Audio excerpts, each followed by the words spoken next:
Week 1 is in the books, and that means we get to overreact to everything that happened over the weekend. So let's get started because we have 6 players to talk about, 3 of which I really care about what's happening to them, and the other 3, not so much. So let's start with the Thursday night game because I care about what happened to Cam Akers.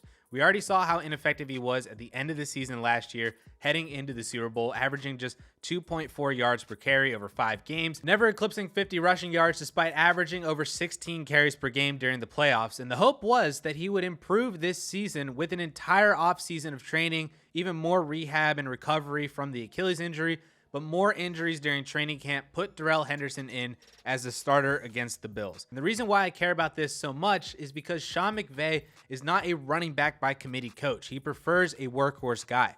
And since 2017, when McVay took over as head coach for the Rams, the running back with the most touches every week has averaged a 77% rush attempt share and an 83% target share among the running back group. So essentially saying that per game, the starting running back for the Rams leads the backfield 80-20. And that's spanning all the way from guys like Todd Gurley to Cam Akers to Darrell Henderson and even Sony Michel and Malcolm Brown when they got spot starts at random points during seasons because of injuries. We've only seen the lead back for the Rams share touches under a 60-40 split in just 20% of the Rams games since 2017. And even then, the main guy is still seeing 12 to 15 touches a game. So until further notice, Darrell Henderson is the starter for the Rams, and Akers is the backup that you might not get a lot of fantasy production out of as long as Darrell Henderson is healthy. So because of that, I want out on Akers in Dynasty. If you can get a first, I'm taking it. If you can move him for A.J. Dillon or Kenneth Walker or some other guy like Nick Chubb or Aaron Jones or somebody like that, do it. He's just not the same running back that he was before the Achilles injury, and because of that, I want out in Dynasty. On the flip side, in the same game, what I don't care about was Allen Robinson's performance. This game all around was just really, really bad for the LA Rams, unless your name was Cooper Kupp. But Robinson played on 97% of the snaps. He looked good running the crappy routes that he was given a run and was open consistently. It's just Stafford either didn't have time to throw or only threw to Cooper Kupp. But last year, Robert Woods only saw 4 targets, caught 3 of those for 27 yards, and thankfully one was a touchdown, so his fantasy day was okay.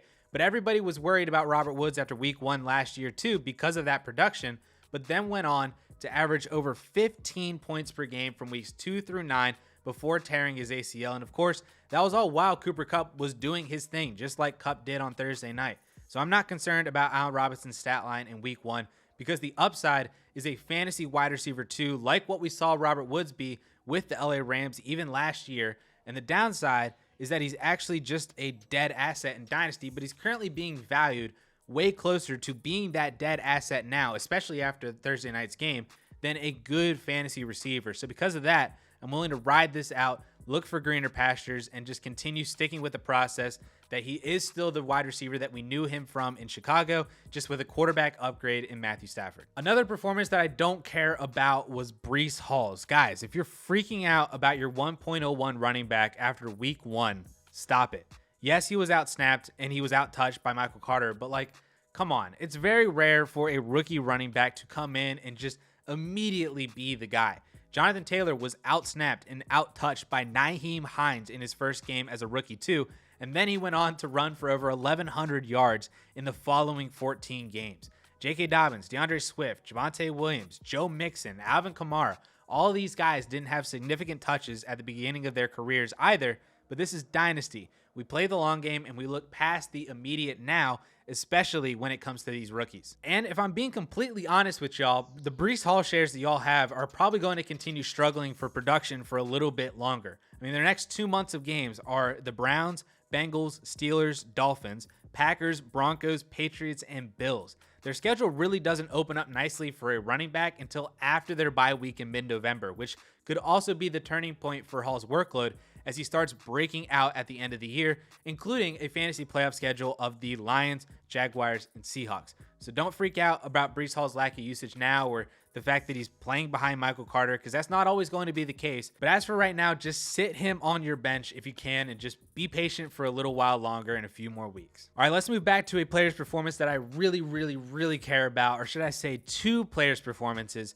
because the tandem of Jalen Hurts and A.J. Brown is going to be absolutely insane for fantasy football, and this past Sunday was just the beginning. I feel like I didn't do a good job or do my due diligence on proclaiming my love for AJ Brown on this channel, entering the season as a buy low candidate and a trade target. But for what Michael Pittman was to a lot of people this summer, AJ Brown was to me. I mean, this situation had Stephon Diggs mixed with Jamar Chase just written all over it. But people were worried because the Eagles are a run-first team with Devonta Smith already, and Jalen Hurts is not a good passer. How about that? All the signs were right there in front of us. The Eagles traded their first-round pick to get AJ Brown, then gave him a monster contract extension, so we know how the organization feels about him and how he'll be utilized. But then you also give your starting quarterback basically his best friend since before college, who will now be his go-to alpha wide receiver that he's been lacking for the 2 years that he's been starting for the Eagles. How are people not more into this? Then all of training camp, all we heard was AJ Brown's going to see 200 targets. AJ Brown looks every bit the part. Jalen Hurts and AJ Brown are going to be dangerous. That's literally all we were told in August during the training camp and preseason, and every bit of that translated into week 1, where Hurts looked great as a passer and a leader.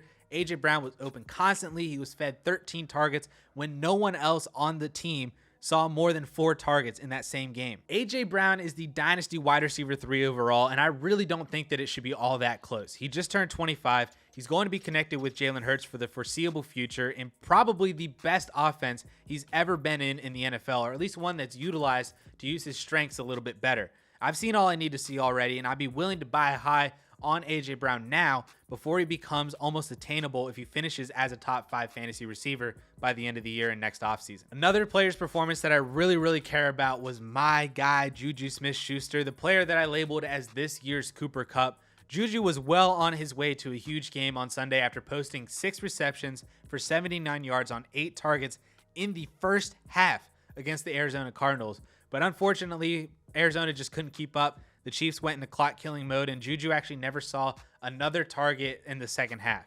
But like AJ Brown, I basically saw what I needed to see from Juju in the Chiefs offense as he solidified himself as the wide receiver 1 on the team, and he's the 1B on the target totem pole right there with Travis Kelce.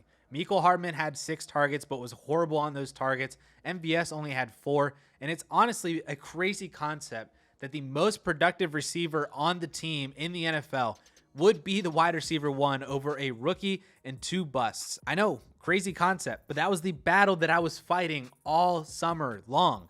Maybe I'm victory lapping this one too early, but all the signs are right there are telling me that Juju and Kelce are going to be Mahomes' main targets, which would make Juju a fantasy high-end wide receiver 2 or even back-end wide receiver 1 if he's scoring 8, 9, 10 touchdowns this year.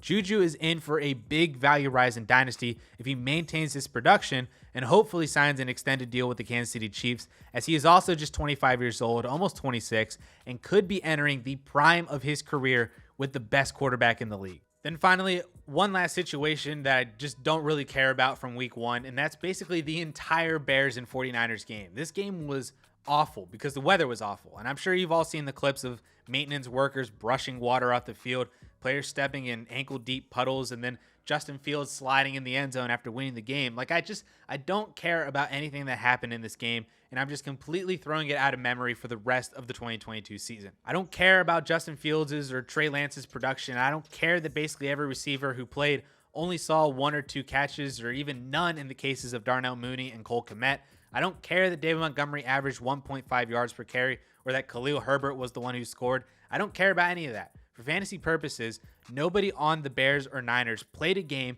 that really impacts how I view anyone for the rest of this year or even for Dynasty. The only part that made me sad was Elijah Mitchell getting hurt, which might end up being the first hammer strike of the nail into the coffin for him. But he looked good when he was healthy. Nothing about this game is going to impact my opinions of players, and neither should it for you. And if you're interested in hearing about some more players for week 1 or some moves that you should be looking to make in your leagues right now, I highly recommend checking out this video right up here from Justin.